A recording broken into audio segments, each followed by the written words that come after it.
चला तर मैत्रिणींनो, आज मी तुम्हाला दाखवणार आहे जुने जीन्स पॅन्टपासून आणि टी शर्टपासून आणि बरमुड्यापासून आणि लेगीज पॅन्टपासून ही गोधडी झालेली आहे. बघा किती मस्त आपली गोधडी झालेली आहे की नाही. गोट बघा कॉन्ट्रास्ट कसा मारले. आता चला तर आपल्याला ही सोपी ट्रिक्स तुम्हाला दाखवते. तुमच्याकडे खूप सारे जीन्स पॅन्ट आहेत, टी शर्ट आहेत, तर करायचं काय, तर अशी मस्त आपली गोधडी मशीनवर ते शिवून घेऊ शकता मैत्रिणींनो. अशी खूप छान अशी मस्त बघा बॅक साईड मिरर पाहू शकता किती मस्त आपली, आणि त्याला असा कॉन्ट्रास्ट असा गोट मारले हो मशीनवरती गोधडी शिवता येते. तर आज चला तुम्हाला दाखवते जीन्स पॅन्टपासून गोधडी कशी भरायची. ते सोपीतली सोपी पद्धत आहे.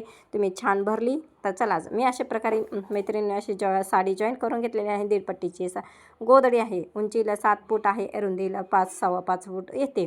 मी शक्यतो जास्त धरते. रुंदी उंची वगैरे 7 फुटापर्यंत माझी गोधडी असते. म्हणजे असते फक्त तुमची साडीची जी साडी असते ना, फक्त उंची रुंदीला तुम्ही जास्त देत जवळ कशी उंची रुंदीला जास्त डेली ना साडी तर खूप छान उंची होते. आणि त्या अशा प्रकारे मैत्रिणी आज तुम्हाला जीन्स पॅन्टपासून गोधडी तुम्हाला दाखवते. फक्त हा व्हिडिओ शेवटपर्यंत बघा. तुमच्याकडे खूप सारे जीन्स पॅन्ट आहेत, तर कोणाला न देता असे मस्त आपली गोधडी शिवू शकते. आणि तुम्हाला सांगते फरशीवर अजिबात घसर नाही, थंडीत पण अजिबात थंड पडणार नाही. खूप छान असे मस्त उपयोगी टिप्स. जर तुमच्याकडे जीन्स पॅन्टची असे गोधडी शिवली तर कडक होते. तर आज मी तुम्हाला सांगते मैत्रिणी अजिबात कडक होणार नाही, कारण मी ह्याच्यामध्ये 2 बेडशिटांचा वापर केलेले, त्यामुळे अजिबात गोधडी कडक होणार. पाणी होताना थोडंसं शिंपडून घ्यायचं, जेणेकरून आपण छोटे छोटे कपडे टाकला तर अजिबात घसरणार नाही. आणि प्रथम तुम्हाला सर्व मैत्रिणी तुम्हाला सांगते आज आहे ना, अशा प्रकारे पहिलं बेडशीट हातरून घ्या. कारण बेडशीट आता भरपूर ताईंचा प्रश्न असतो, खूप क्रोशन करतात की ताई आमची अर्ध्यापर्यंत गोधडी शिवून आले आणि गोळा होते. तर हाच मी तुम्हाला सांगते, प्रत्येक व्हिडिओमध्ये तुम्हाला दाखवते मी गोधडी हाताळण्याची पद्धत. कारण तुम्ही छान प्रकारे हाताळली तर गोधडी अजिबात गोळा होत नाही. आज मी तुम्हाला जीन्स पॅन्टपासून, टी शर्टपासून आणि लेगीज पॅन्टपासून आणि बरमुड्यापासून अशी गोधडी तुम्हाला दाखवत आहे. तर अशा प्रकारे पहिलं बेडशीट ओपन होतं ते 1.5 पट्टीचं होतं, तर म्हणजे डबल बेडचं होतं. तर अशा प्रकारे सुरुवातीला मी हातरून घेतलेला. त्या हातरण्याची पद्धत तुम्हाला सांगते. जर तुमच्याकडे टी शर्ट असते तर टी शर्टवरती काय होतं, तर टिप येत नाही लवकरात लवकर, किंवा असे लांब लांब धागे धरतात. आणि मग तुम्हाला सांगते तर अशा प्रकारे पहिले बेडशीट हातरून घेतल्यानंतर टी शर्ट होते त्या साईडला मी सुरुवातीला हातरून घेतलेलं आहे. बघा अशा प्रकारे मी सुरुवातीला हातरून घ्यायचं, पूर्ण प्लेन करून घ्यायचं मैत्रिणीनं. आणि जेवढं जीन्स पॅन्ट होते ना तेवढं मी ह्या साईडला पहिलं हातरून घेते. बघा एका साईडने कमरेचा भाग, एका साईडने पायाचा भाग, कुठंही गॅप आला नाही पाहिजे आपल्या गोधडीला. कारण गोधडीमध्ये थोडा गॅप आला तर आरपार प्रकाश दिसतो आणि गोधडी त्या ठिकाणी लवकर फाटते. मी छोटे टिप्स तुम्हाला मी सांगते अशा प्रकारे. तर अशा प्रकारे एक एक करून आणि तुम्हाला सांगते पहिले ना शिलाईचे कंबरपट्टी, खाली पायाचा भाग वगैरे सर्व कटिंग करून घेते. मी तुम्हाला कटिंगचा व्हिडिओ दाखवत नाही, कारण मी एका मावशीला मी कटिंग करायला दिलेलं आहे. ते ताई कटिंग करून घरी येऊन कटिंग करून जातात. तर अशा प्रकारे त्यांनी मी नको असलेला भाग त्यांना पूर्ण सर्व काही काढायला सांगितलेलं. त्यांनी अशा प्रकारे पूर्ण खोलले पॅन्ट असे करून दिलेत. बघा आज बघा जीन्स पॅन्टपासून तुम्हाला अशी आज गोधडी तुम्हाला दाखवते. तर अशा प्रकारे आपल्या जीन्स पॅन्टपासून बघा किती अशी मस्त गोधडी होणार आहे. तर मी तर सुरुवातीला मी तुम्हाला दिलेलंच आहे किती. आणि त्यासाठी मला आता सगळे टी शर्ट हातरायचे होते, म्हणजे अशा प्रकारे मी टी शर्ट मोठे काढून घेतले. त्यांनी पण टी शर्टचे असे आहेत ना, हे बरमुडा होता, तर ह्या बरमुड्याचा खालचा भाग कंबरपट्टा वगैरे सर्व काही काढून घेतले. हा बरमुड्याचं बघा. तर अशा प्रकारे हे लेगीज पॅन्ट होते, ही लेगीज पॅन्ट पण मी ह्याचे कमरेचा भाग, पायाचा भाग अशा प्रकारे काढून घेतलेला आहे. तर बघा अशा प्रकारे तुम्ही शिलाई कटिंग वगैरे केली ना तर अजिबात तुमची गोधडी कुठे जाड होत नाही, कुठे पातळ होत नाही. आता बहुतेक ताई मला म्हणतात की एका ठिकाणी जाड होतं, तुम्ही जसे कपडे देईल ना तसे ते जाड पातळ होऊ शकतात. अशा प्रकारे मी या साईडने जीन्स कपड्याचा वापर केला आणि त्या साईडने असा टी शर्टचा वापर केला. बघा ह्याच्या बाह्या वगैरे सर्व काहीत नाही, ह्याच्या मी काढून घेतलेले बघा अशा प्रकारे. आणि एकावर एक हाताळायचं. आणि या ठिकाणी बटन राहिलं होतं ते बटन अशा प्रकारे मी आणि बघा असे छोटे काय राहतात ते अशा प्रकारे फॉलो करून बघा असे प्लेन वगैरे करून घेतल्यानं गोळा वगैरे झालेलं. टी शर्ट गोळा होतो त्यामुळे असे प्लेन करून घ्यायचं. आता ह्या साईडने बघा आता अशा प्रकारे बरमुडाचा भाग होता, तो पण बरमुड्याचा अशा प्रकारे एक करून कट केलेला आहे. बघा अशा मस्त प्रकारे आपली गोधडी तयार झालेली आहे. बघा किती बरमुड्यापासून आता छोटे असे बरमुडे असतात तुमच्याकडे खूप सारे. आता जास्त खिशाचे काही वापरू शकत नाही, कारण जास्त खिशाचे ते जाड शिलाई असते किंवा त्याला बटन असतं वगैरे. मी जास्त खिशाचे बरमुडे घेत नाही, कारण कटिंग करून कपडा छोटाच निघतो. जर कमी खिशे असेल ना तर नुसते चेनची खिशे असते नंतर ते मी घेऊ शकते. तर अशा प्रकारे एक करून आपले बघा हे असे कुठे वगैरे काय असेल तर अशा प्रकारे बरोबर मी त्याखाली हातरून घेतलेला आहे. तर बरमुडा तुम्हाला कॉटनचं तर कळलंच असेल, नाईटचं हे अशा प्रकारे बघा. आता हे नाईटचं जे बरमुडे असतात ना असं कापड वगैरे जर्किंगसारखं असतं ते वापरत नाही मी, ते पावसाळ्यात जर्किंगसारखं असलं ते घेत नाही तर बहुतेक जण ताई ते देतात. आता कुठे जाड कुठे पातळ असा गॅप दिसून येईल त्या साईडला जीन्स अशा प्रकारे हातरून घेतलेले आहेत. बघा अशा प्रकारे हातरण्याला तुमच्या अजिबात गोदरी गोळा होत नाही. आता खाली परकरचा होता भाग ते परकर अशा प्रकारे हातरून घेतलेला आहे बघा. आणि कुठं तुम्हाला सांगते असे जीन्स पॅन्ट तर अशा प्रकारे मस्त आपण त्याच्यावरती बेडशीट हातरून घेते बघा. तर अशा प्रकारे बेडशीट हातरून घ्यायचं. ते हातरताना बेडशीटमध्ये त्यांची दोघींची भांडे लागली होती. मी हातरुगात वातरुगा असं त्यांचं चाललेलं होतं. तर जाऊ दे आता त्यासाठी मीच हातरून घेतले बघा. तर अशा प्रकारे पूर्ण प्लेन करून घ्यायचं बघा. तर अशा प्रकारे बेडशीट त्याच्यावरून हातरून घेते. आता मी तुम्हाला दाखवले आहे. आता ही 5 थरांची गोधडी आहे. खालून एक साडी हातरली, त्याच्यावरती एक बेडशीटाचं तर हातरलं आणि त्याच्यावरती जे काही मध्ये छोटे कपडे होते ना बेडशीट म्हणजे काय होतं जीन्स पॅन्ट लेगीज पॅन्ट वगैरे ते काहीत ना सर्व त्याच्यामध्ये आतमध्ये हातरून घेतले. बरमुडे टी शर्ट जीन्स ते त्याचा एक थर झालेला आहे आणि त्याच्यावरती आता ही 5 थरांची गोधडी आहे. तर अशा प्रकार पूर्ण प्लेन करून घेतला. आता त्या साईडने जेवढा गॅप दिसतोय ना आता त्याच्यावरती पण मी हातरून घेत आहे. कारण गॅप कुठं दिसला नाही पाहिजे. आणि खूप छान मस्त गोधडी आहे. थंडीसाठी, उन्हाळीसाठी, पावसाळीसाठी अजिबात फरशीवर घसरणार नाही. तर आता मी आता तसं हातरून घेऊन मी असं मधनं कट करून घेते. आता त्यासाठी उभा आता हातरायचं आहे आणि आडवं पण हातरायचं आहे. कारण एकावर एक गेलं ना तर खूप जाड होते. त्याच ठिकाणी जेवढं एकावर एक आलं ना तेवढं त्या ठिकाणी पट्टी जाड होते. आणि बहुतेक ताई म्हणतात की एकीकडे जाड एकीकडे पातळ का होते. तर मग असे थोडंसं जर गॅप दिसलं नाही थोडंसं एका ठिकाणी जाड एका ठिकाणी पातळ होत जाते.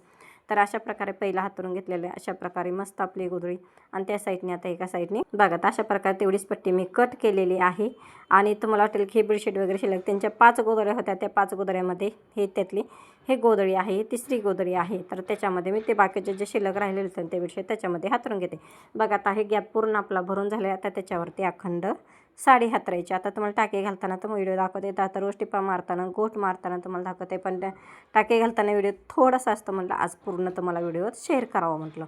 तर अशा प्रकारे त्यांची नऊवारी साडी होते अशा प्रकारे मी त्याच्यावरती हातरून घेतलेले. आणि हे त्यांच्या 5 गोधडी आहेत बघा. एका कस्टमरचे मला 5 गोधड्या शिवून द्यायच्या होत्या. आणि बहुतेक ताईंचा फोन असतो की ताई तुम्ही फोन उचलत नाही. तुम्हाला सांगायचं एवढी एकच विनंती आहे की कधी मुलाकडं मोबाईल असतो तो कधी उचलत नाही.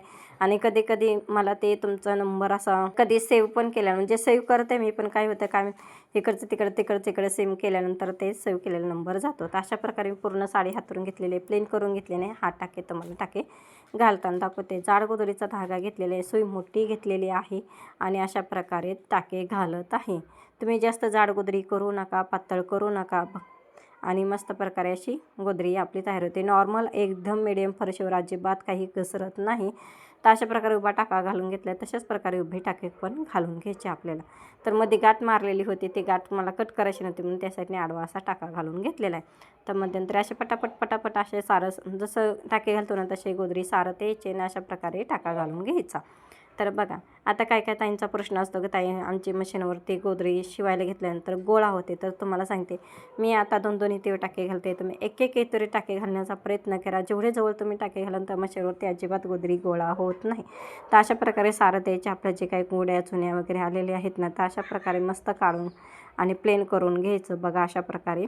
आणि अशा प्रकारे सर्व टाके घालून. तर बहुतेक जण ताईंना प्रश्न असतो की ताई तुम्ही हातर गोधडी शिवते का. मी हातर गोधडी शिवत नाही, फक्त हात टाके घालून घेते. कारण मशीनवरती आपली गोधडी गोळा होते म्हणून हात टाके घालून घेते. तर अशा प्रकारे मी जे काही पहिल्या गोधडीचे धागे काढलेले होते ते असे करून एक करून घेते बघा. तर अशा प्रकारे. आणि तर चला आपली अशी मस्त गोधडी मस्त होणार आहे. जीन्स पॅन्टपासून तुमच्याकडे पण खूप सारे जुने कपडे वगैरे असतील ना तर सध्या तर मी आता गोधडी शिवायला घेत नाही. कारण खूप कस्टमरच्या अजून गोधडी आहेत. कमीत कमी 400 गोधड्यामधले फक्त म्हणजे 50 गोधड्या शिवून झाले. तर अजून 350 गोधड्या माझ्याकडे शिल्लक आहेत. त्यामुळे मैत्रिणी सांगतो तुम्हाला जर गोधडी शिवायची असेल तर अजून 2-3 महिने थांबा. नक्कीच मी तुम्हाला शिवून देईन. म्हणजे जे नवीन कस्टमर येणार आहेत आता जुने कस्टमरचे तुम्हाला सांगते 3-3 महिने झाले गोधड्यांचे अजून त्यांचे नंबर येणार. खूप ताई प्रश्न करतात म्हणजे कॉल करतात ताई तुम्ही 2 महिन्यात आठवड्यात. मी तुम्हाला सांगते माझ्या गोधडीचं सर्व जे नियोजन केलेलं होतं ते सर्व बिघडलं आहे. कारण कधी तब्येत खराब होते, कधी सण येतो, कधी पाहुणे येतात. त्यामुळे माझं अशा प्रकारे माझं गोधडीचं नियोजन बिघडलेलं आहे. आणि कधी एका कस्टमरचे 4-4, 5-5, 6-6 गोधडे आहेत. काय कस्टमरचे 7-7, 8-8 पण गोधडे आहेत. एका कस्टमरचे मला गोधडी शिवायचं म्हणलं 1 आठवडा पूर्ण जातो. त्यामुळे माझं नियोजन पूर्ण बिघडलेलं आहे. आणि जसं ताईंनी तुम्ही सांगितलं ना ताई तुम्हाला मी 2 महिन्यानं सांगते तर त्याच्या अगोदरच्याच माझ्या गोधड्या चाललेल्या आहेत. अजून जुन्या नवीन जे आले कस्टमरचे मी कोणाची गोधडी घेतलेली नाही. आणि जरी नवीन आलं त्यांनी इथं कॉल केला तर मी त्या ताईंना सांगते तुमचे 4 महिन्यानंतर गोधडी मी त्यांची शिवून देत नाही गोधडी. गोदरी. तर अशा प्रकारे तुम्ही नाराज होऊ नका की ताई तुम्ही सांगितलं तर 2 महिन्याने किंवा 3 आठवड्यात गोदरी शिवून देते. तर माझं नियोजन पूर्ण बिघडलेलं आहे. म्हणजे जे नियोजन केलं होतं ना ते बरोबर काय त्यांचं मला वाटत होतं 2 गोधड्या असतील, 3 गोधड्या असतील, पण त्यांचे जवळजवळ 4-4, 5-5, 6-6, 7-7, 8-8 गोधड्या झालेल्या आहेत. त्या माझं नियोजन पूर्ण बिघडलं. आणि ही गोदरी दिवसामध्ये तुम्हाला सांगते डबल बेडची असेल तर एकच गोदरी शिवते, कारण जास्त गोदरी मला शिवता येत नाही, कारण माझी पण तब्येतीला मला लक्ष द्यावं लागतं म्हणून मी सांगते तुम्हाला. कारण जास्त गोदऱ्या शिवण्याचा ताप केला की दुसऱ्याने सर्व आहेत ना असे सर्व टाके घालून झालेले आहेत बघा मैत्रिणी. अशा मस्त प्रकारे हा टाके घालून झाले. आणि तुमचे जर छोटे नवीन असेल तर छोटे छोटे एकदम छोट्या प्रकारे टाकेला मी अर्धे असे फोल्ड करते आणि अर्धे त्या साईडने अशी अर्धी फोल्ड करून घेते. ज्यावेळेस आपण मशीनवर ह्या साईडने अर्धी फोल्ड करून ह्या साईडने अर्धी आणि मशीनवरती शिवून ठेवून. चला मस्त प्रकारे आपली अशी गोदरी मशीनवरती शिवून झाली. हलके फुलके मशीन ते पाहू शकता कुठेही काही गोळा झाले नाही. आणि कॉन्ट्रास्ट असा मी निळा कलरचा म्हणजे जांभळ्या कलरचा असा मी गोट मारले आणि ही साडीतल्या कपड्याचाच गोट आहे. तर मला डॉट डॉट दिसत असेल तर बॅक साईडनी पण पाहू शकता किती मस्त आपली गोदरी शिवून झालेली आहे. चला माझ्या गोदरींचे व्हिडिओ आवडत असेल तर लाईक, सबस्क्राईब, शेअर करायला विसरू नका आणि कमेंट मात्र एक करत जावा. चला तर अशी मस्त प्रकारे अशी गोदरी आपली शिवून झालेली आहे. किती आवडलं तर बघा. आणि तुमच्याकडं खूप सारे जीन्स पॅन्ट असेल ना, पण तुम्हाला सांगते कट करून ठेवा. कात्री असेल तर नक्कीच कट करून ठेवा. आणि ज्यावेळेस मी तुम्हाला सांगितलं व्हिडिओमार्फत आता तुम्ही गोदऱ्या शिवायला टाका त्यावेळेस नक्की टाकू शकता. तर बॅक साईडने पाहू शकता कुठेही आपली गोळा झाली नाही. 2-2, 2.5, 3-3 इंचावरती आपले असे टिपा आहेत. बघा किती मस्त आपली बघा अजिबात काहीच गोळा झाले नाही. आणि 1 इंचाचा माझा गोटा असतो, जास्त मोठा गोट नसतो.